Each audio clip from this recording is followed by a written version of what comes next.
नमस्कार, आदाब, सत श्री अकाल। क्या आपने कभी सोचा है कि दो लोग सेम सिचुएशन में क्यों अलग अलग रिजल्ट्स पाते हैं? एक पर्सन फेलियर के बाद टूट जाता है, जबकि दूसरा उसी फेलियर को स्टेपिंग स्टोन बना लेता है।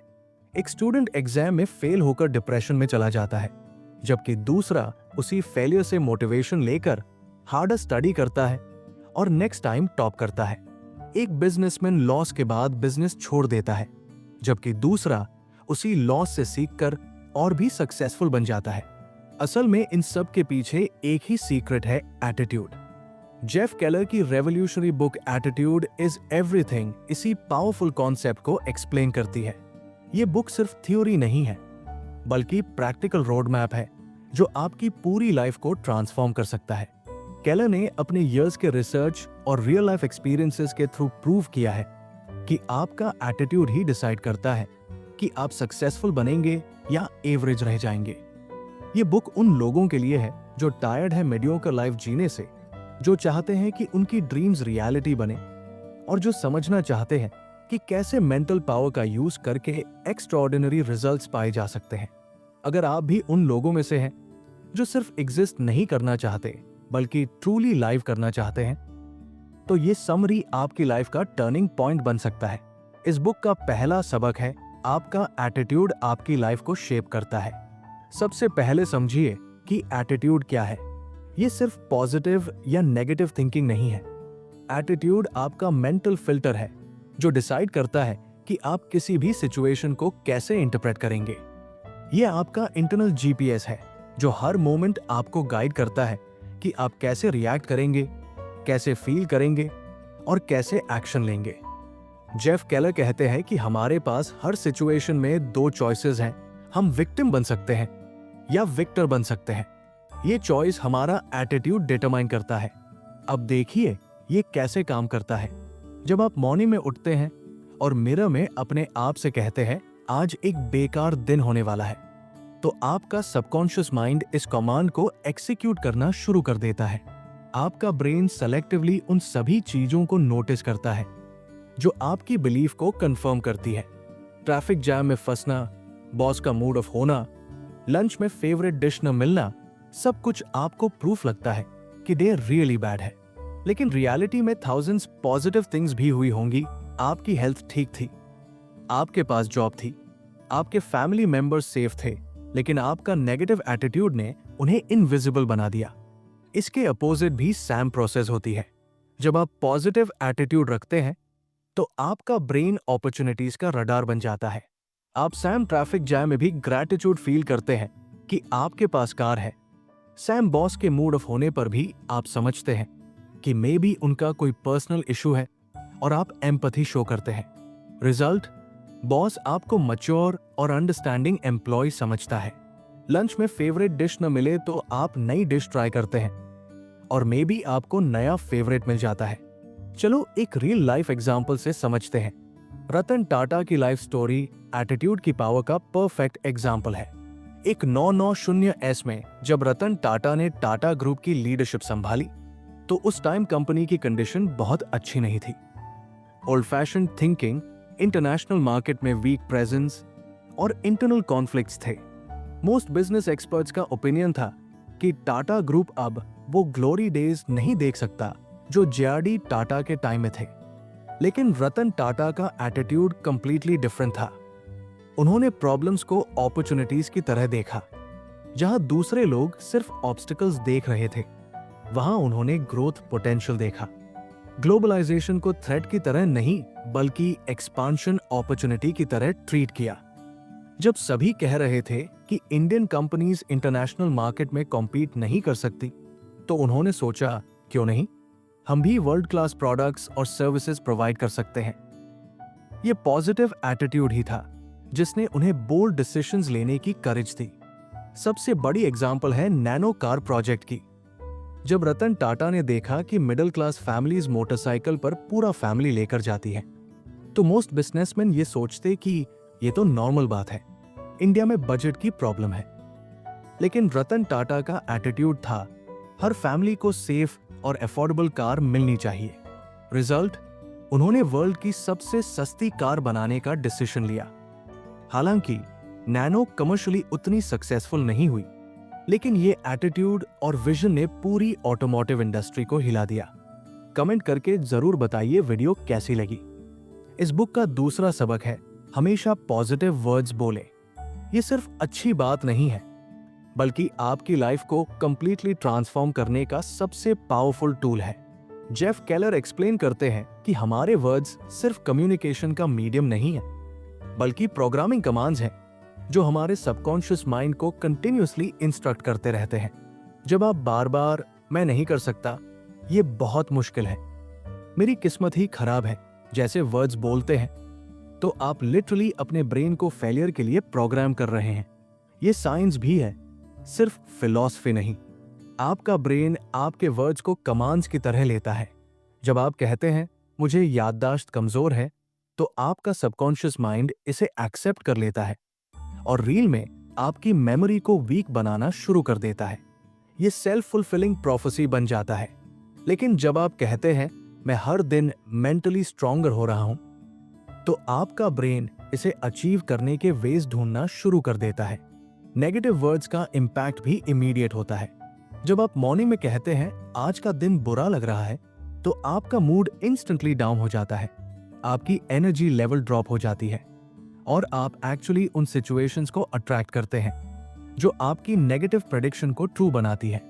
लेकिन सैम मॉर्निंग अगर आप कहें आज कुछ अमेजिंग होने वाला है, तो आपकी एनर्जी बूस्ट हो जाती है, आप अलर्ट रहते हैं अपॉर्चुनिटीज के लिए और पॉजिटिव थिंग्स को नोटिस करना शुरू कर देते हैं। चलो एक रियल लाइफ एग्जांपल से समझते हैं। इस पॉइंट का एक real life example Indian successful person के रिलेटेड पैराग्राफ फॉर्म में विराट कोहली की सक्सेस स्टोरी पॉजिटिव वर्ड्स की पावर का परफेक्ट एग्जांपल है। अर्ली करियर में जब विराट को एग्रेसिव और एरोगेंट कहा जाता था, तो वो अपने बारे में नेगेटिव बात कर सकते थे, लेकिन उन्होंने हमेशा पॉजिटिव लैंग्वेज यूज की। इंटरव्यूज में वो कहते थे मैं पैशनेट हूं, मैं अपनी टीम के लिए फाइट करता हूं, मैं हर मैच में बेहतर बनना चाहता हूं। उन्होंने कभी नहीं कहा मैं अग्रेसिव हूं या लोग मुझे गलत समझते हैं। 2014 में इंग्लैंड टूर पर जब विराट की बुरी तरह से फेलियर हुई, तो मीडिया और क्रिटिक्स ने उनकी बहुत क्रिटिसिज्म की। मोस्ट प्लेयर्स अपने कॉन्फिडेंस खो देते और कहते शायद मैं ओवरसीज कंडीशंस में परफॉर्म नहीं कर सकता। लेकिन विराट ने उल्टा अप्रोच लिया। उन्होंने इंटरव्यूज में कहा यह मेरे लिए लर्निंग एक्सपीरियंस है, मैं इससे स्ट्रॉन्गर बनकर वापस आऊंगा, मैं अपनी टेक्निक इंप्रूव करूंगा और नेक्स्ट टाइम डोमिनेट करूंगा। रिजल्ट क्या हुआ? 2018 में सैम इंग्लैंड में विराट ने 593 रन्स बनाए और सीरीज में मैन ऑफ द सीरीज बने। उनके पॉजिटिव वर्ड्स ने न सिर्फ उनका कॉन्फिडेंस बनाए रखा, बल्कि उनके सबकॉन्शियस माइंड को इंप्रूवमेंट के लिए प्रोग्राम भी किया। आज भी इंटरव्यूज में सुनिए, विराट कभी नहीं कहते मैं रिटायर होने के बारे में सोच रहा हूं या अब मैं पुराने हो गए हैं, बल्कि वो कहते हैं मैं अभी भी हंग्री हूं, मेरा बेस्ट अभी भी आना बाकी है। यही एटीट्यूड उन्हें 35 प्लस की एज में भी वर्ल्ड क्लास परफॉर्मर बनाए रखती है। इस बुक का तीसरा सबक है, अपने माइंड की पिक्चर्स को चेंज करें। यह आपकी लाइफ को रेवोल्यूशनाइज करने का सबसे पावरफुल टेक्निक है। जेफ केलर एक्सप्लेन करते हैं कि हमारा माइंड एक मूवी थिएटर की तरह है, जहां 24/7 मेंटल मूवीज चलती रहती है। प्रॉब्लम यह है कि ज्यादातर लोग अपने माइंड की स्क्रीन पर फेलियर, रिजेक्शन और डिसअपॉइंटमेंट की इमेजेस चलाते रहते हैं। जब आप एग्जाम के बारे में सोचते हैं, तो फेल होने का सीन दिखता है। जॉब इंटरव्यू से पहले रिजेक्शन का डर आता है। प्रेजेंटेशन से पहले एम्बैरसमेंट के विजुअल्स माइंड में आते हैं। ये नेगेटिव मेंटल पिक्चर्स आपको वीक बनाती है और एक्चुअली उन्हीं सिचुएशंस को क्रिएट करती है जिनसे आप डरते हैं। यहाँ साइंस बिहाइंड ये है कि आपका सबकॉन्शियस माइंड पिक्चर्स और रियलिटी में डिफरेंस नहीं कर सकता। जब आप रिपीटेडली फेलियर की इमेजेस अपने माइंड में रन करते हैं, तो आपका ब्रेन इसे रियल एक्सपीरियंस की तरह स्टोर करता है। रिजल्ट, जब एक्चुअल सिचुएशन आती है, तो आपका बॉडी और माइंड ऑलरेडी फेलियर के लिए प्रोग्राम होते हैं। आपकी मसल मेमोरी, कॉन्फिडेंस लेवल और डिसीजन मेकिंग एबिलिटी सब नेगेटिव इमेजेस के अकॉर्डिंग सेट हो जाती है। लेकिन इसका अपोजिट भी ट्रू है। जब आप कॉन्शियसली सक्सेस की क्लियर पिक्चर्स अपने माइंड में क्रिएट करते हैं, तो आपका सबकॉन्शियस इसे अचीव करने के वेज ऑटोमेटिकली ढूंढना शुरू कर देता है। ओलंपिक एथलीट्स यही टेक्निक यूज करते हैं। वे हजारों बार मेंटली अपनी परफेक्ट परफॉर्मेंस को विजुअलाइज करते हैं, every move, every feeling, every detail. जब एक्चुअल कंपटीशन होती है तो उनका बॉडी नेचुरली उसी पैटर्न को फॉलो करता है, क्योंकि माइंड पहले से ही सक्सेस को एक्सपीरियंस कर चुका होता है। प्रैक्टिकल इंप्लीमेंटेशन में आपको डेली 10 से 15 मिनट्स अपनी गोल्स की क्लियर मेंटल पिक्चर्स क्रिएट करनी चाहिए। अगर आप प्रमोशन चाहते हैं तो विजुअलाइज करें कि आप न्यू ऑफिस में बैठे हैं, टीम को लीड कर रहे हैं, सक्सेस सेलिब्रेट कर रहे हैं। सिर्फ पिक्चर नहीं, बल्कि इमोशंस भी फील करें, प्राइड, सैटिस्फैक्शन, ग्रैटिट्यूड। जितनी डिटेल्ड और इमोशनल आपकी मेंटल इमेजेस होंगी, उतनी जल्दी ये रियलिटी बनेंगी। रिमेंबर, आप वही बनते हैं जो आप कंसिस्टेंटली अपने माइंड की स्क्रीन पर देखते हैं। चलो एक रियल लाइफ एग्जांपल से समझते हैं। सुनील छेत्री की जर्नी मेंटल पिक्चर्स की पावर का ब्रिलियंट एग्जाम्पल है। जब सुनील छोटे थे और फुटबॉल खेलना शुरू किया तो इंडिया में फुटबॉल को कोई सीरियसली नहीं लेता था। क्रिकेट का जमाना था और लोग कहते थे फुटबॉल में करियर नहीं है, इंडिया में कोई स्कोप नहीं है। Most young players in negative comments से डिमोटिवेट हो जाते और अपने माइंड में फेलियर या स्ट्रगल की पिक्चर्स रखते। लेकिन सुनील ने कंप्लीटली डिफरेंट अप्रोच लिया। उन्होंने हमेशा अपने माइंड में सक्सेस की क्लियर पिक्चर्स रखी। वो मेंटली विजुअलाइज करते थे कि वो पैक्ड स्टेडियम में गोल स्कोर कर रहे हैं, इंडियन जर्सी पहनकर इंटरनेशनल मैचेस जीत रहे हैं और फैंस उनका नाम चांट कर रहे हैं। जब रियलिटी में प्रॉपर ट्रेनिंग फैसिलिटीज नहीं थी, सैलरी भी बहुत कम थी और रिकॉग्निशन भी नहीं मिल रही थी, तब भी उन्होंने अपनी मेंटल पिक्चर्स पॉजिटिव रखी। वो इमेजिन करते थे कि इंडिया भी फुटबॉल में वर्ल्ड में कॉम्पीट करेगा। हर ट्रेनिंग सेशन से पहले और मैच से पहले सुनील अपने माइंड में परफेक्ट परफॉर्मेंस की इमेजेस क्रिएट करते थे। गोल स्कोरिंग की टेक्निक्स, पोजीशनिंग, सेलिब्रेशंस, सब कुछ मेंटली रिहर्स करते थे। जब 2017 में उन्हें AIFF player of the year मिला, इंटरव्यूज में उन्होंने कहा था कि मैंने हजारों बार मेंटली ये मोमेंट लाइव किया था। उनके माइंड की स्क्रीन पर सक्सेस की क्लियर पिक्चर थी, इसीलिए जब अपॉर्चुनिटीज आई तो वो रेडी थे। रिजल्ट ये हुआ कि आज सुनील छेत्री इंडिया के फुटबॉल आइकन है। Third highest international goal scorer है मेसी और रोनाल्डो के बाद, और उन्होंने इंडियन फुटबॉल को ग्लोबल रिकॉग्निशन दिलाया है। वो किड्स हमेशा कहते हैं, सपने देखो और उन्हें पूरा करने के लिए काम करो। यही मेंटल विजुअलाइजेशन की पावर है। जो आप कंसिस्टेंटली अपने माइंड में देखते हैं, वही इवेंचुअली रियलिटी बन जाता है। अगर आपको ये समरी अच्छी लग रही है तो वीडियो को लाइक, शेयर एंड सब्सक्राइब जरूर करें। इस बुक का चौथा सबक है गोल्स सेट करें और एक्शन ले। गोल्स सेट करें और एक्शन ले, ये सक्सेस का सबसे फंडामेंटल फॉर्मूला है। लेकिन 99% लोग इसे गलत तरीके से इंप्लीमेंट करते हैं। जेफ केलर बताते हैं कि मोस्ट पीपल या तो गोल सेट करते हैं लेकिन एक्शन नहीं लेते, या फिर बिना क्लियर गोल्स के रैंडमली एक्शन लेते रहते हैं। दोनों अप्रोचेस फेलियर की गारंटी है। रियल सक्सेस तब आती है जब आप क्रिस्टल क्लियर गोल्स सेट करें और फिर कंसिस्टेंट डेली एक्शन लें उन्हें अचीव करने के लिए। गोल्स सेटिंग का सही मेथड ये है कि वे स्पेसिफिक, मेजरेबल और टाइम बाउंड होनी चाहिए। मैं सक्सेसफुल बनना चाहता हूं गोल नहीं है, ये सिर्फ विश है। रियल गोल होगी, मैं नेक्स्ट 2 इयर्स में अपनी सैलरी 50% इंक्रीज करूंगा बाय डेवलपिंग न्यू स्किल्स और एक्स्ट्रा रिस्पॉन्सिबिलिटीज लेकर। ये क्लियर है, मेजरेबल है और डेडलाइन भी है। जब गोल स्पेसिफिक होती है तो आपका ब्रेन ऑटोमेटिकली एक्शन प्लान बनाना शुरू कर देता है। लेकिन गोल सेटिंग के बाद सबसे इंपॉर्टेंट पार्ट है डेली एक्शन। बहुत लोग न्यू ईयर रेजोल्यूशंस बनाते हैं, गोल्स को ब्यूटिफुली लिखते हैं, विजन बोर्ड्स भी बनाते हैं, लेकिन फिर डेली एक्शन नहीं लेते। केलर कहते हैं कि goals without action are just dreams.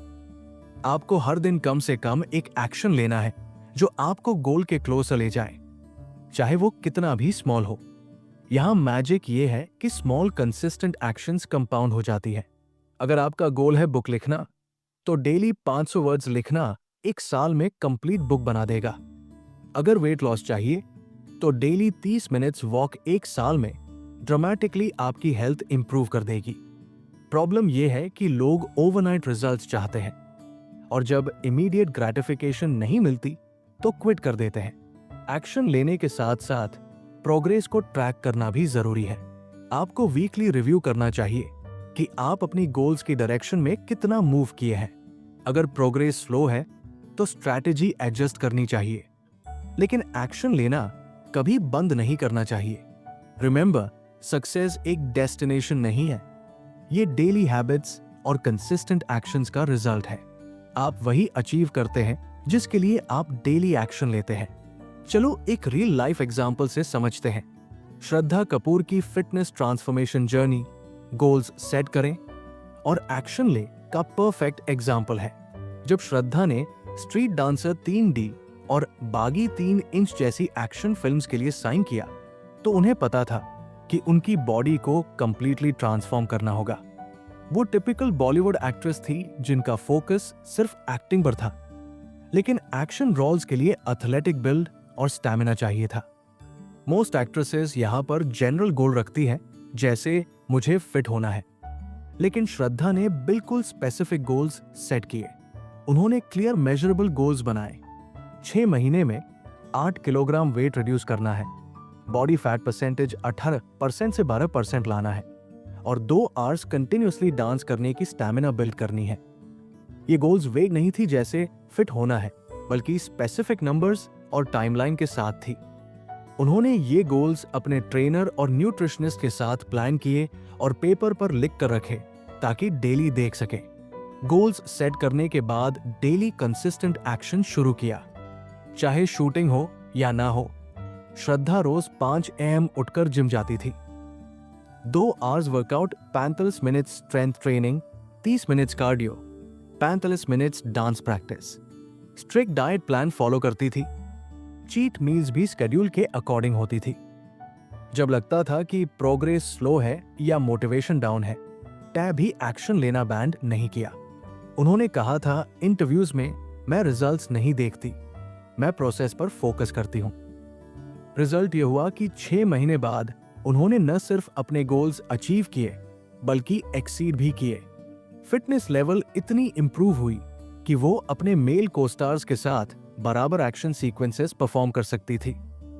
आज भी श्रद्धा फिटनेस को प्रायोरिटी देती है क्योंकि उन्होंने समझ लिया कि specific goals plus daily action guarantee results. उन्होंने प्रूव किया कि सिर्फ टैलेंट इनफ नहीं है, गोल्स और कंसिस्टेंट एफर्ट से कुछ भी अचीव हो सकता है। कमेंट करके जरूर बताइए वीडियो कैसी लगी। इस बुक का 5वां सबक है कमिटमेंट और परसिस्टेंस रखें। ये सक्सेस और फेलियर के बीच का सबसे बड़ा डिफरेंस मेकर है।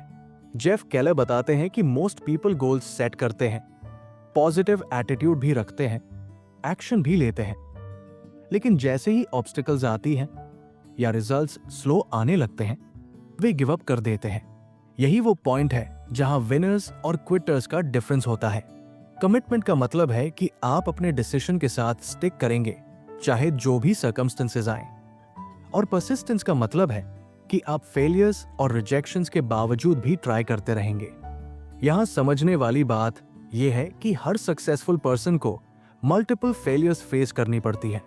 डिफरेंस यह है कि अनसक्सेसफुल पीपल फर्स्ट या सेकंड फेलियर पर क्विट कर देते हैं और कहते हैं शायद ये मेरे लिए नहीं है या मेरी डेस्टिनी में नहीं है। लेकिन कमिटेड पीपल इन फेलियर्स को फीडबैक की तरह ट्रीट करते हैं और अपनी अप्रोच को एडजस्ट करके फिर से ट्राई करते हैं। वे समझते हैं कि फेलियर सक्सेस का अपोजिट नहीं है, बल्कि सक्सेस का स्टेपिंग स्टोन है। परसिस्टेंस सिर्फ स्टबनली सेम थिंग रिपीट करना नहीं है, बल्कि इंटेलिजेंट परसिस्टेंस है। इसका मतलब है कि जब कोई मेथड काम नहीं कर रहा तो आप स्ट्रैटेजी चेंज करते हैं, लेकिन गोल को अबैंडन नहीं करते। आप डिफरेंट अप्रोचेस ट्राई करते हैं, नई स्किल्स सीखते हैं, अलग अलग पाथ्स एक्सप्लोर करते हैं, लेकिन डेस्टिनेशन सेम रखते हैं। केलर कहते हैं कि success is going from failure to failure without losing enthusiasm. चलो एक रियल लाइफ एग्जांपल से समझते हैं। धीरूभाई अंबानी की लाइफ स्टोरी कमिटमेंट और परसिस्टेंस का सबसे पावरफुल एग्जाम्पल है। जब धीरू भाई 1958 में यमन से वापस इंडिया आए तो उनके पास सिर्फ 50,000 रुपए थे और एक ड्रीम था इंडिया की सबसे बड़ी कंपनी बनाने का। लोग हंसते थे कि एक मिडिल क्लास गुजराती बॉय कैसे इंडस्ट्रियल एम्पायर बना सकता है, लेकिन धीरू भाई ने कमिटमेंट ली थी और वो इससे हटने वाले नहीं थे। इनिशियल ईयर्स में उन्हें काउंटलेस रिजेक्शंस मिली, बैंक्स ने लोन देने से मना किया, गवर्नमेंट अप्रूवल्स नहीं मिले, एस्टैब्लिश्ड बिजनेसमैन ने कोऑपरेट नहीं किया, मोस्ट पीपल यहां क्विट कर देते। लेकिन धीरू भाई ने हर रिजेक्शन को लर्निंग एक्सपीरियंस की तरह ट्रीट किया। जब ट्रेडिशनल बैंकिंग सिस्टम ने साथ नहीं दिया तो उन्होंने पब्लिक से डायरेक्टली मनी रेज करने का इनोवेटिव आइडिया निकाला। जब गवर्नमेंट पॉलिसीज प्रॉब्लम क्रिएट करती तो वो लीगली उन्हें नेविगेट करने के वेज ढूंढते थे। एक 970S 80S में भी मल्टीपल क्राइसिस आई। कंपटीशन से price Wars, government investigations, family disputes, कई बार लगा कि रिलायंस खत्म हो जाएगी। धीरू भाई के एडवाइजर्स तक कहते थे कि अब कॉम्प्रोमाइज कर लो, बिजनेस को सेफ प्ले करो। लेकिन धीरू भाई का कमिटमेंट अनवेवरिंग था। उन्होंने कहा था, हम सिर्फ बड़ा बिजनेस नहीं बनाएंगे, हम इंडिया का बिजनेस लैंडस्केप ही चेंज कर देंगे। रिजल्ट ये हुआ कि परसिस्टेंस ने हिस्ट्री बनाई। आज रिलायंस इंडिया की सबसे वैल्यूएबल कंपनी है और धीरू भाई के सन्स मुकेश और अनिल दोनों बिलियनेयर्स बने। धीरू भाई ने प्रूव किया कि अगर आपकी कमिटमेंट जेन्युइन है और परसिस्टेंस इंटेलिजेंट है तो कोई भी फोर्स आपको रोक नहीं सकती। उन्होंने कभी नहीं कहा शायद ये हमारे लिए नहीं है, हमेशा कहा हम इसे कैसे पॉसिबल बना सकते हैं। यही एटीट्यूड उन्हें लेजेंड बनाई। ऐसी ही ज्ञानवर्धक वीडियो के लिए चैनल को सब्सक्राइब करें और बेल आइकन दबाएं ताकि कोई भी वीडियो मिस ना हो। कमेंट करके जरूर बताइए वीडियो कैसी लगी। धन्यवाद।